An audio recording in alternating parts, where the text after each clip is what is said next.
Hello students, let's see this question. The question says which of the following statements is or are correct. तीन आपको दो statement दे तो आपको बताना है कि कौन सी स्टेटमेंट यहां से करेक्ट होगी। क्लियर?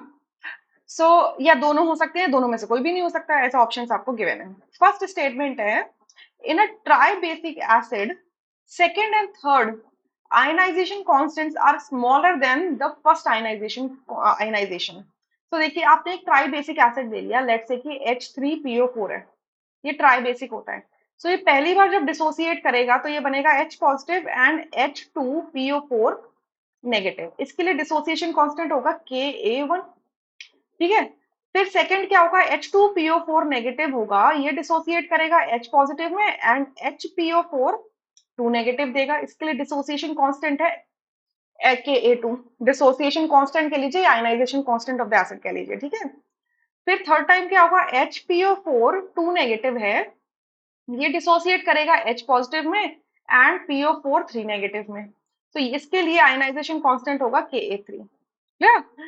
अब ये बात बिल्कुल फैक्ट है कि Ka1 की जो वैल्यू होती है that is much greater than Ka2 and Ka3। ठीक है, ये हमने देखा है।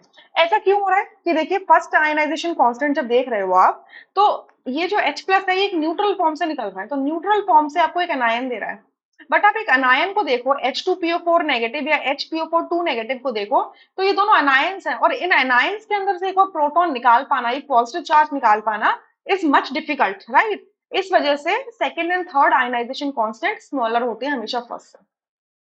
सेकेंड में कह रहे हैं it is difficult to remove a positively charge proton from a negative ion due to electrostatic forces. ये भी बिल्कुल सही बात है कि भाई इन्होंने जो एक्चुअल में एक रीजन सा दे दिया है कि बिल्कुल सही चीज है कि आप नेगेटिवली चार्ज जो आयंस होते हैं जैसे कि H2PO4 नेगेटिव या HPO4 2 नेगेटिव, इनके अंदर से positively charge H plus ion को निकालना डिफिकल्ट हो जाता है। क्यों?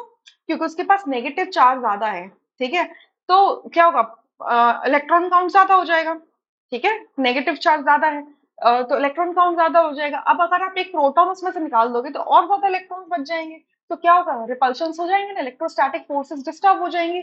इस वजह से ये डिफिकल्ट हो जाता है। तो दोनों स्टेटमेंट्स करेक्ट है, सो ऑप्शन ए आपका करेक्ट हो जाएगा, rest options would be incorrect. I hope you understood, thank you.